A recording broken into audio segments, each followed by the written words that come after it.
მოგესალმებით, ვაგრძელებთ აფხაზეთის საინფორმაციო ანალიტიკური ცენტრის გადაცემათა ციკლს „ერთი გმირის ისტორია“. დღევანდელი ჩვენი გადაცემის სტუმარია ყოფილი 24 ბრიგადის 240 ბატალიონის მეორე ასეულის მეთაურის მოადგილე, თადარიგის პოლკოვნიკი ემზარ ლომაია.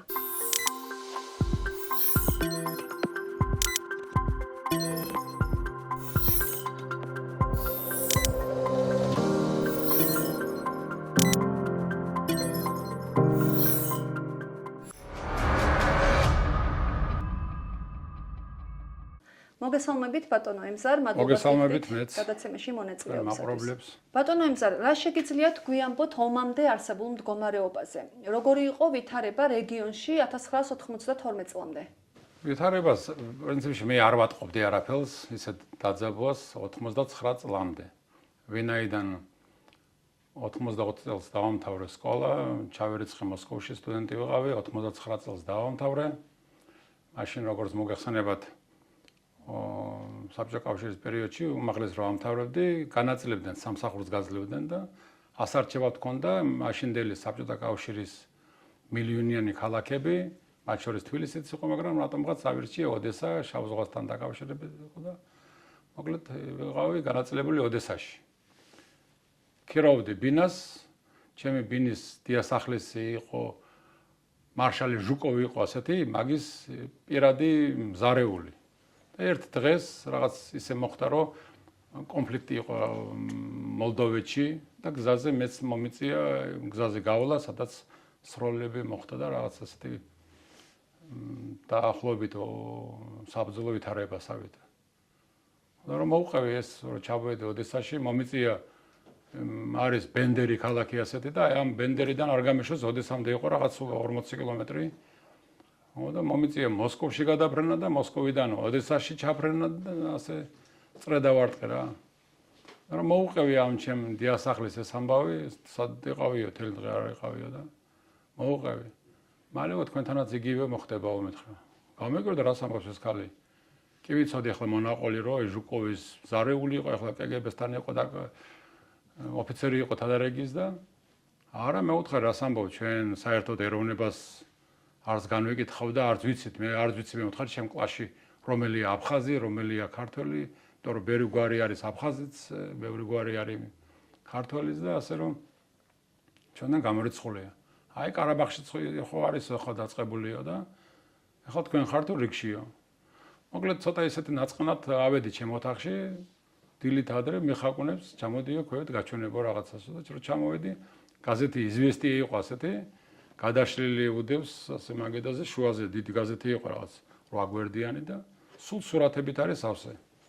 დავხედე, ვიცანი ჩემი ქალაქი ოჩამჩირის ღალისგის ხიდი კიდე რაღაც ქალაქის რაღაც მონაკვეთების სურათები, საწვავის გადამზიდი მანქანას ცეცხლი უკიდი ასეთი სურათია, ცხედარიც ნახე ადამიანი რაღაც მეთქი რა ხდება და ოჩამჩირის სათაური და გამახსენდა გუშინდელი ამ ქალის ნათქვამი. აი მაშინ უკვე მივხვდი რომ რაღაც არა ჩვენთანაც კარგად საქმე. როგორ მოხდა თქვენი ჩართვა უშუალოდ საომარ მოქმედებებში? ისე მოხდა რომ აი რომ მუშაობდი, ოდესაც ჩამოვედი შვებულებით და ომიც დაიწყო.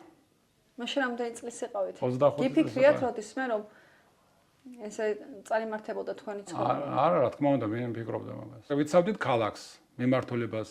24 ბრიგადის ამოცანა იყო, საერთოდ ჯერ ბატალიონი იყო, გვარდიის მერე რომ გაიზარდა ბრიგადად გადაკეთდა და მოკლედ ჩვენი ბრიგადის მთლიანად იყო მიმართულება ეს კვარჩელის მიმართულება და ეს აღმოსავლეთი მხარე აფხაზეთის დაცვა. როგორ მოხდა თქვენი მოხვედრა ამ ბატალიონში და როგორ წარიმართა ძირითადად რა საბრძოლო ოპერაციებში იღებულობდით მონაწილეობას? ყველა საბრძოლო ოპერაციებში ვიცავდით ქალაქს, მიმართულებას. 24 ბრიგადის ამოცანა იყო, საერთოდ ჯერ ბატალიონი იყო, გვარდიის მერე რომ გაიზარდა ბრიგადად გადაკეთდა და მოკლედ ჩვენი ბრიგადის მთლიანად იყო მიმართულება ეს კვარჩელის მიმართულება და ეს აღმოსავლეთი მხარე აფხაზეთის დაცვა. ბევრი იყო ალბათ მძიმე მომენტები, მაგრამ ერთ-ერთი ალბათ ტამიშის ხო განსაკუთრებული და ისეთი. რამოდენიმე დესანტი იყო. აი ზაფხულის 2 ივლისი მაშინაც ისე მოხდა რომ თბილისში ვიყავი ჩამოსული, ტყვია წამალზე ვიყავი გაგზავნილი და ისე მომიწია რომ ჩავფრინდი დრანდის აეროპორტში, იქიდან მომიწია ნახევარი გზა ფეხით გავლა. 24 ბრიგადისკენ არც ერთი ტრანსპორტი არ მიდიოდა. თევზაძე მე თავდაცვის მინისტრი იყო, მისი პოზიციები იყო იქ და იქამდე მიმიყვანეს კიდე თანამებრძოლებმა ბიჭებმა. მე მომიწია ფეხით სიარული და ტამის შემდეგ გავდიოდით, კიდე შვებულებაში იყვნენ ბიჭები გასულები, დუშეთის ბატალიონი იდგა იქ და რამოდენიმე ბიჭი იყო შვებულებით წასული. მოლაპარაკება იყო ომის დროებით შეწყვეტის, ცეცხლის შეწყვეტის და ასე დროს უშვებდნენ ბიჭებს შვებულებით და ეს ბიჭები იყვნენ ჩასულები გზა რო გავიცანით ერთმანეთი, მთხოვეს რომ აი დარჩიო ჩვენთან ამეღამო და ხვალ გააგზელე გზა ამეღამო ორ წახვალო ფეხითო მეთქი ცაგერამდე რომ მივიდა მე უკვე ჩვენი ბრიგადა დგას და ვიღაცა გამეყვანს. არ გავჩერდი რა ვიცი გულმა რა მეგზნო და ცაგერამდე მივედი და მე იქ დახვდნენ ჩვენი ბიჭები წამოიყვანეს უჩამჩერეში და იმ ღამეს მოხდა ეს დესანტის ამბავი. იქ რო დავჩინდიყავი იმ ბიჭებთან ერთად არც მე ვიქნებოდი დღეს თქვენი სტუმარი. ბატონო ემზა, როგორია თქვენი შეფასება კონფლიქტის მიზეზებზე, რამ გამოიწვია ეს ყველაფერი? მთავარი მიზეზი იყო რუსეთი. საბჭოთა კავშირის დაშლა რუსეთმა ვერ აიტანა. საქართველოს და დანარჩენი რესპუბლიკები რაც საბჭოთა კავშირში შედიოდა, მის საკუთრებად მიაჯდა სულ სამუდამოდ. რა თქმა უნდა, არ უნდა და გავედით ჩვენ და რაღაც დამოკიდებულებას სკენ დავიწყეთ რა. ეს იყო მინდა, ეს იყო მიზეზი, მე ასე ვფიქრობ. ხშირად ფიქრობთ ალბათ ხო იმ დღეებზე, რა ხმები, რა სურათები გიბრუნდებათ მეხსიერებაში, როცა ამ დღეებს იხსენებთ? უცებ მახსენდება ის ბიჭები, ვინც დღემდე ვერ მოვიდნენ, სულ ახალგაზრდები, ვინც გამოისალმნენ სიცოცხლეს. და მე ბავშვობა, ყველას ბავშვობა ახსენდება. მე დღემდე სიზმრებს ხედავ და ვისაც ველაპარაკები ჩემ მეგობრებს, მეომრებს, ვინც არიან აფხაზეთიდან, დღემდე იქ არიან სიზმრებში. სიზმრებში ღალიცგის აქეთ ვერ გადმოვდივარ. ვერ ვლახავ ღალიცგას სიზმარში დღესაც. სულ რაღაც შიში მაგრო ტყვეთ არ ჩავარდე, ტყვეთ. მე რო დავიჭერე სხვათაშორის აი ტამეშის დესანტი ორში რო იყო 9-ში ჩვენმა ბატალიონმა და კიდე ერთმა ბატალიონმა თამაზ ინალიშვილი იყო იმ ბატალიონის მეთაური. აი თამაზ ინალიშვილმა მე ერთ დღეს დავიჭერეთ. ის რო არ დაჭრილი იყო დღემდე ვასაყვედრო მაგას რომ შენ დაიჭერე და იმის გამო დავიჭერე მეც. ჩვენ რომ შველა მიგვეცა ინფორმაციას მოგვიდა რომ ტყვარჩელიდან აფხაზები ამ დესანტს ეხმარებიან და ეს ტყვარჩელის მიმართულება დასუსტებული არის, შესუსტებული არის დაცვით და ჩვენ მომზადეთ ეს ოპერაცია ესეთი რომ შევუტიეთ ტყვარჩელს. და აი ამ დროს 9 ივლისს დაიჭრა ბატალიონის მეთაური თამაზ ინალიშვილი და მომიწია მის პოზიციაზე ჩემი ასეულით შესვლა. ჩემთვის უცნობი იყო და 9 ივლისს დავიჭერე მეც. ეს იყო პირველი დაჭრა. არა, დეკემბერში დავიჭერე მანამდე. მაგრამ ის სუბუქი იყო, ხიშტით დავიჭერე, ხიშტით ჩამარტყეს, ხელი გამეხრდეს და ცოტა მკერდში რეაქცია მქონდა. დაცვის და ხელი ავწია და ხელში გამარტყეს. 9 ივლისს იყო მძიმე ჭრილობა ბარძაყის ზედამესამედი მაგ ხელოვნური იმპლანტი მიდგას. მონაწილეობას იღებდით საქართველოს ტერიტორიული მთლიანობის დაცვისთვის გამართულ ყველა ბრძოლაში. ჩვენ უახლეს ისტორიის. მაშინაც ვიყავით ცხინვალში. ცხინვალში სულ ვიყავი 8 დღე, დიდხანს არ ყოფილვარ. ცოტა სხვანაირი ბრძოლები იყო იქ, უფრო ომს არ გავდა, უბრალოდ გზა იყო გადაკეტილი. სხვათაშორის ჩემი მერე შემდგომ ბატალიონის მეთაური ანზორ ქარჩავა, ცხონებული სულ ახლახანს გარდაიცვალა. ანზორ ქარჩავა გავიცანი ცხინვალში, კიდე იყო ტარელაბაში, ისიც მე ერთად ასმეთაური იყო ჩვენი. აი გავიცანი ისინი იყვნენ მაშინდელი კოსტავა საზოგადოება იყო ასეთი და სხვათაშორის ძალიან ესეთი ძლიერი საზოგადოება იყო, ძალიან პატრიოტულად განწყობილი ხალხი იყო იმ საზოგადოებაში. კენო ადამია იყო მათი ლიდერი და ძალიან ბევრი ამ საზოგადოების წევრი სხვა რაიონებიდანაც იყო ჩამოსული აფხაზეთში ომობდა ჩვენ გვერდით. აჭარის, გურიიდან, განსაკუთრებით ბათუმლები იყვნენ ძალიან ბევრი. როგორ ფიქრობთ, შეიცვალა თქვენში ადამიანი ომის გამო? რა თქმა უნდა. აი დაჭრის პერიოდშიც რას ფიქრობდით? დაჭრის პერიოდი ისე იყო, ჩემი კლასელი, ჩემი სეხნია ემზარა გოგია ტყვეთ აიყვანეს. ტყვეთ აიყვანეს, ტყვეთობაც არ ქვია, იმიტომ რომ ის ჯერ არც ომობდა. უბრალოდ იმან ნახა, დანაღმეს აფხაზებმა გზა, სადაც გაცვლის თემა იყო, უნდა გაგვეცვალა ჩვენ აქედან. გაცვლაც არ იყო, ცით როგორი სიტუაცია იყო. აფხაზები ვისაც სურვილი ჰქონდა, იქით გადასვლა. ტყვარჩელში, აქ არ უნდათ. და იქიდან კიდე ბავშვები უნდა გამოიყვანათ ტყვარჩელიდან და ბესლახობიდან.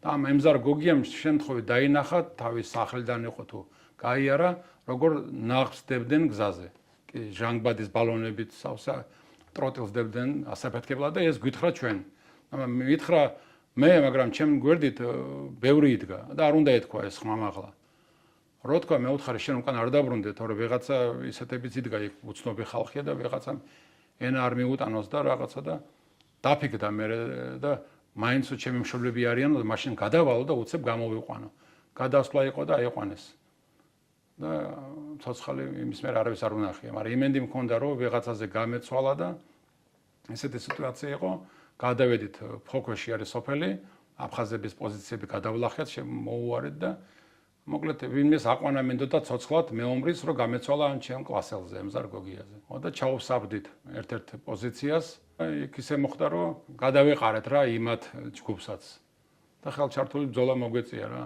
და მაშინ გამარტყეს ხიშტი და ხიშტის გარტყმის დროს უკვე ძალა მეკარგებოდა თან ჩემს უფრო დიდი პიროვნება იყო და მოკლედ ტკივილსაც არ უგზნობდი ძვალში რა ძვლებს შორის მოხდა და უბრალოდ სტაცია ხელი რომ არ ამოიღო ეს ხიშტი და მეთქი მეორედ არ დამარტყავს და ამის შიში მქონდა და ხელს არ უშვებდი ჩემ გვერდით იყო კიდე ჩემი მეგობარი ხვიჩა ჯანაშია და ამას უყურებ თვალებში რომ ეს როლი გულში ვფიქრობდი ეს კიდე რაღაცნაირად ვერ იმაშებოდა და მე ყველაფერი რომ მორჩა რომ გადარჩი რო ვთქარ რატო არ ესროლე და კი მინდოდა ვასროლე მაგრამ ორივეს გაგიტანდა ოტყვია ჩვენ ხუჭი დავობდით და ზედმეწვა ეს ხო და შემეშინდაო სანამ არ გადატრიალდა მანამდე მოკლედ ვერ ესროლა და აი მაშინ უკვე ხმაც არ მესმოდა უკვე აი გული მიმდიოდა ძალა არ ამქონდა და მეგონა რომ კვდები ასეთი ყოფილა სიკვდილი მეთქი არა გადავჭი აღნიშნეთ რომ რა თქმა უნდა შეიცვალაო ჩემში ადამიანიო რა შეიცვალა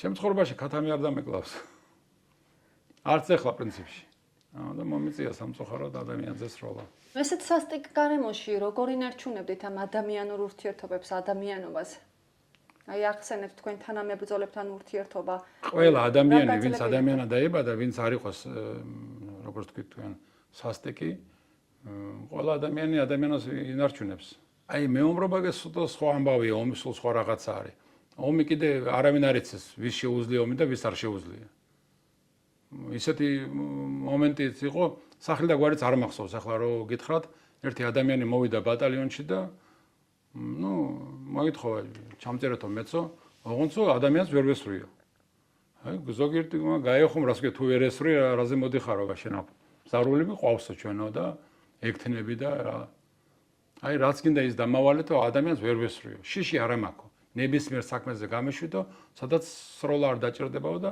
დაქონდა პოზიციებზე პური და კონსერვები 3 დღეში ერთხელ ავტომატი რაც ეკუთვნოდა მისცეს და ბოლტებით დაამაგრა გაზ 66-ად მანქანა იყო და იმაზე დაამაგრა შიგნით სავარძლის უკან დაამაგრა სამუდამოდ რო არ ეხმარა ეს ვინმეზე დასმოდა თავს ვერც მოხსნდა იმ ავტომატს და ყოველ მესამე დღეს სულ რისკის ქვეშ იყო ისე იყო რომ ფოქვეში პოზიციები ჰქონდა ჩვენ და მოწინააღმდეგეს შორის და იმ გზას გადიოდა ყოველ მესამე დღეს და რამდენჯერ იყო ესროლეს და პურიდან კიდე ტყვიები გამოგვიტანია რისკულობდა მაგრამ მე ვერ ვესრიო იმ კაცს ყველა პატივცემდა და მეც მათ შორის ყველა მოდიოდა ვინც ღებულობდა მოცილოს თავისი ნებით რაღაცა გულანდებით თავისი სურვილი ომში წასვლა როგორ იქნება მაგრამ სურვილი ჰქონდა რომ დაეცვა თავისი სახლი სამეზობლო კლასი მიწა წყალი და საერთოდ ეროვნება ახლა ასეა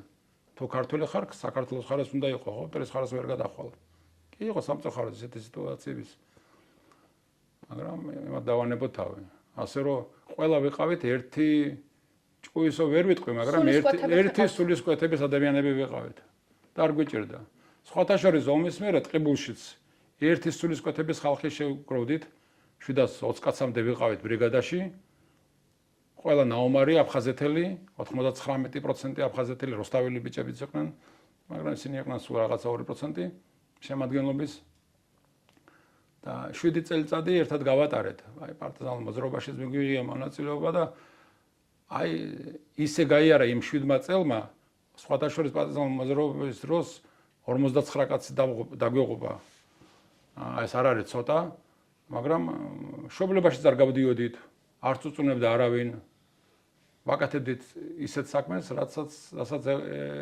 ვეძახდით აფხაზეთის დაბრუნებას. ხო და იქაც ისეთი ხალხი იყო, ვისაც ხელფასის გულისთვის არ მოსულა იქ მაშინ ხელფასიც იყო რაღაცა 50 და 100 ლარი თავიდან და ასე რომ ყველა იყო იმ სულისკვეთებით რომ იქნებ რაღაცა ჩვენი იმით ძალით დავიბრუნოთ აფხაზეთი. თქვენ ფიქრობთ რომ შეიძლებოდა ამ ყოველფრის თავიდან აცილება? შეიძლება არასწორი ფორმირებები შევიდა თავიდან ვითომ რაღაც, მაგრამ როცა საქართველოს ერთი კუთხე აცხადებს რომ მე ცალკე გავდივარო არც ერთი ქვეყანა ის ხელისუფლებაც არ მოგითმენს მაგას და ჯარს თუ შეიყვანს თუ რასიზმს სწორად შეიყვანა თუ რაოდენობა მეტი უნდა შეიყვანა თუ ნაკლები ეს უკვე სხვა ამბავია მაგრამ რეაგირებას მოახდენს აბარა თავისი პრეზიდენტი აირჩიეს თავისი პარლამენტი ცალკე წავიდა ბევრი დათმობები გაუკეთა სხვათა შორის იმდროინდელმა მთავრობამ აფხაზეთს ავტონომია რა ქონდა ისე არავის არ ქონდა ავტონომია მაგრამ რა ვიცი მაინც სეპარატისტობა აბარა არის ეს არის სეპარატისტობა აბა ჩაიდარებინათ არჩევნები ეთქვათ ძმები ვართ ერთად ცხოვრობთ ანუ გარდაუვალი იყო ეს ყველაფერი გარდაუვალი იყო აბარა იქნებოდა აბა ცალკე მიდიოდა აფხაზეთი იკარგებოდა დღეს როგორ ხედავთ ბატონო ემზარა ის შერიგების დიალოგის პერსპექტივებს როგორ ფიქრობთ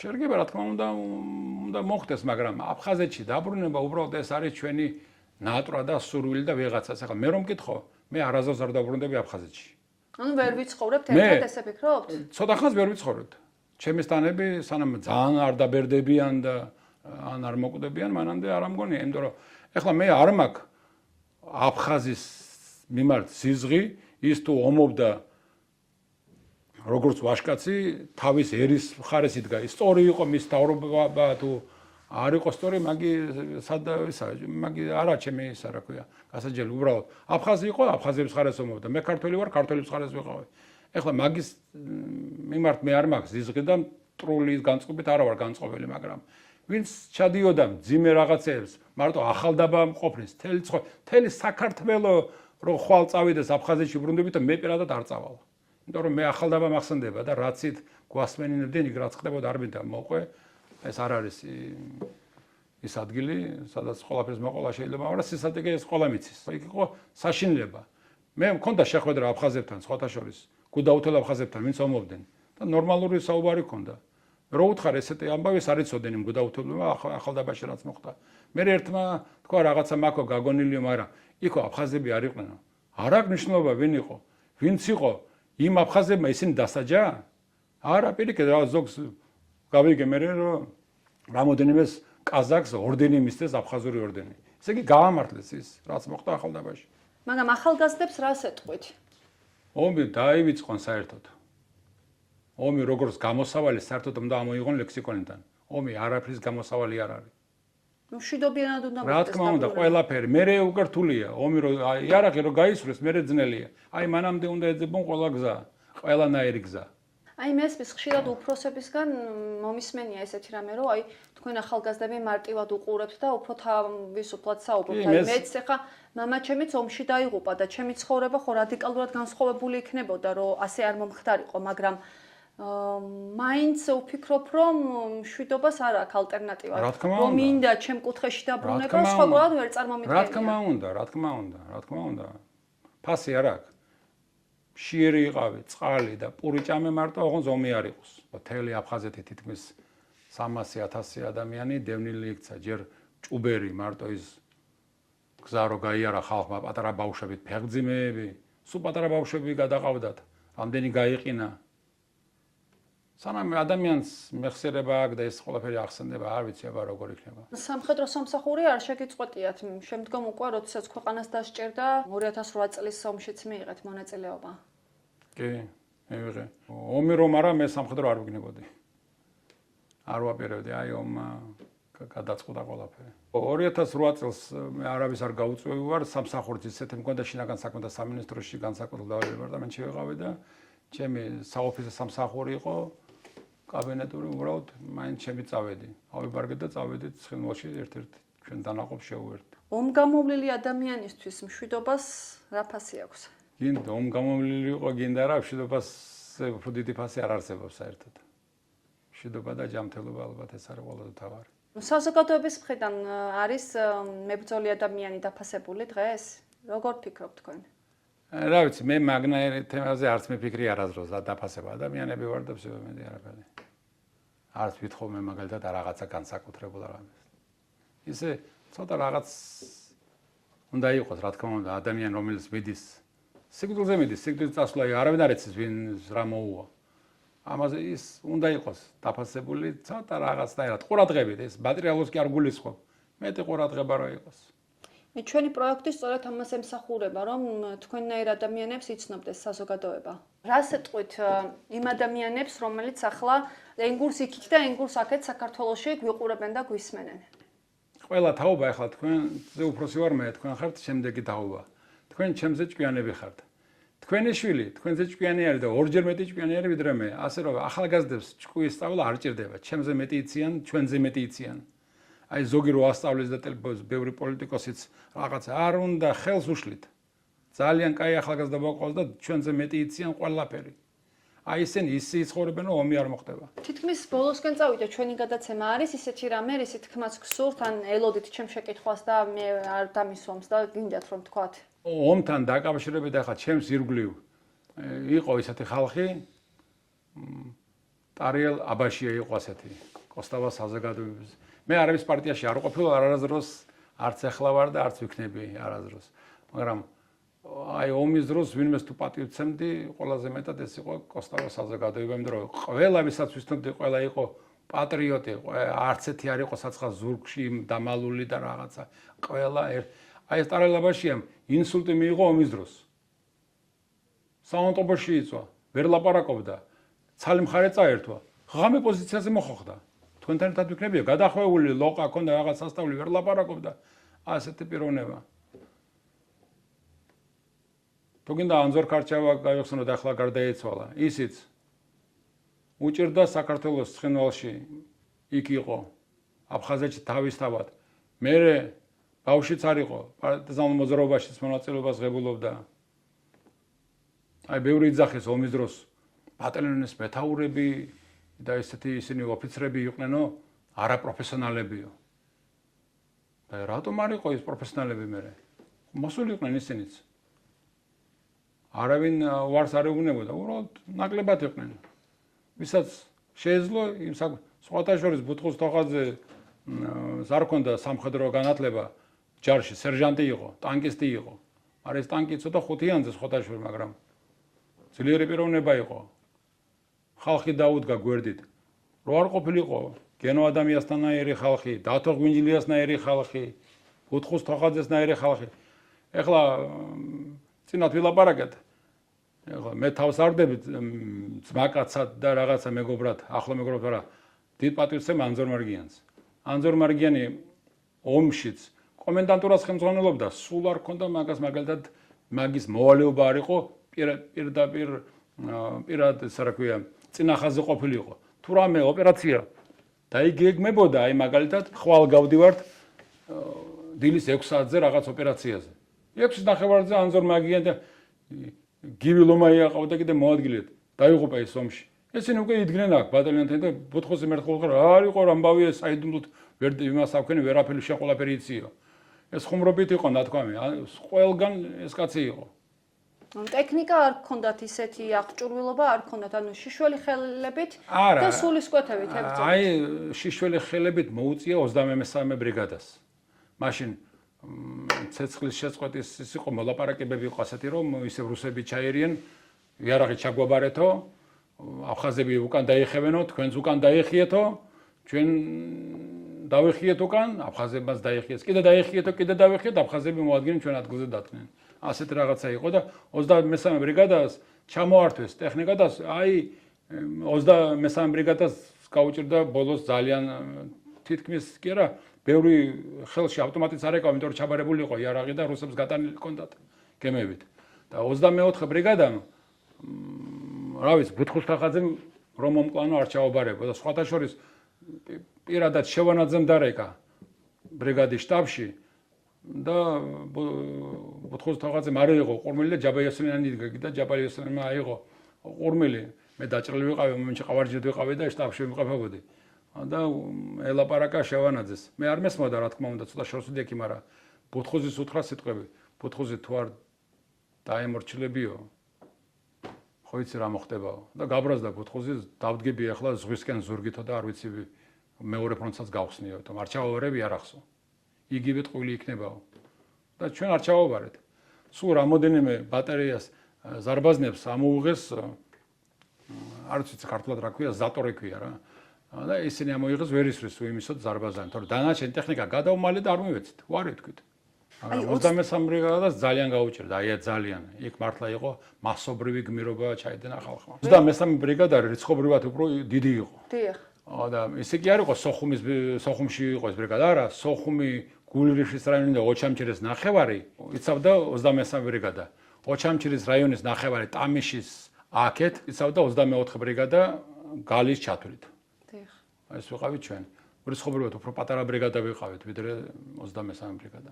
დიდი მადლობა გადაცემაში მონაწილეობისათვის, თქვენი საგმირო საქმეებისთვის და დარწმუნებული ვარ, ჩვენი სანუკვარი სურვილი აუცილებლად ახდება. გმირები იყო, ვინც დაიღუპა, დანარჩენი გადავრჩით. რაც შეგვეძლო გავაკეთეთ. ამიჭირდა მეგონა რომ უფრო ისეთ თემებს შეეხეთ ძალიან მტკივნეულს და რაღაცები მახსენდებოდა თან სხვა რაღაც. ემოციური იყო ძალიან. კი, ძალიან ემოციური იყო. მაყურებელს გადაცემის შემდგომ ეპიზოდამდე ვემშვიდობებით.